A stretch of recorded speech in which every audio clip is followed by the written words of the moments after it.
রাজনৈতিক দলের চাপে ইসি ব্যালট পরিবর্তনের সিদ্ধান্ত নেয়নি বলে জানিয়েছেন নির্বাচন কমিশনার আব্দুর রহমান এল মাসুদ। নির্বাচন কমিশনের আহ্বানে সাড়া দিয়ে বড় দুই রাজনৈতিক দল ইতিবাচক ভোটের সংস্কৃতির নজির রেখেছে বলেও উল্লেখ করেন তিনি। এদিকে আচরণবিধি লঙ্ঘনের অভিযোগে সময়ক্ষেপণ না করে রিটার্নিং কর্মকর্তাকে অবহিত করতে সংশ্লিষ্টদের আহ্বান জানিয়েছেন ইসি সচিব। MR আসাদের রিপোর্ট। জাতীয় সংসদ নির্বাচনে বিদেশি পর্যবেক্ষক, কূটনীতিক ও পোস্টাল ব্যালটের বিষয়ে কমিশনের সাংবাদিকদের ব্রিফ করেন ইসি সচিব আখতার আহমেদ। জানান, বিদেশে প্রবাসীদের আচরণবিধি ভঙ্গের দায় ব্যক্তিকে নিতে হবে, সময় লাগতে পারে পোস্টাল ভোট গণনায়।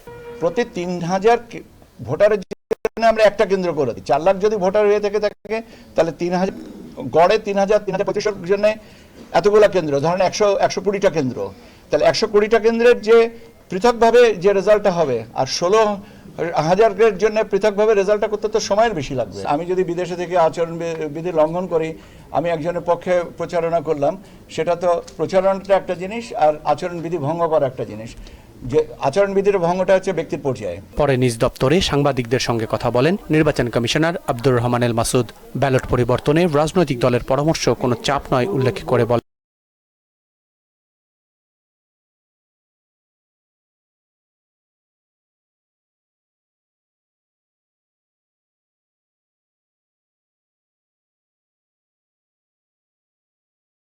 অথবা কোনো সংবাদের ভিত্তিতে তার বিরুদ্ধে ব্যবস্থা গ্রহণ করতে পারবে। রাজনৈতিক দলগুলো আহ্বানে ইতিবাচক সাড়া দিচ্ছে বলেও জানান ইসি মাসুদ।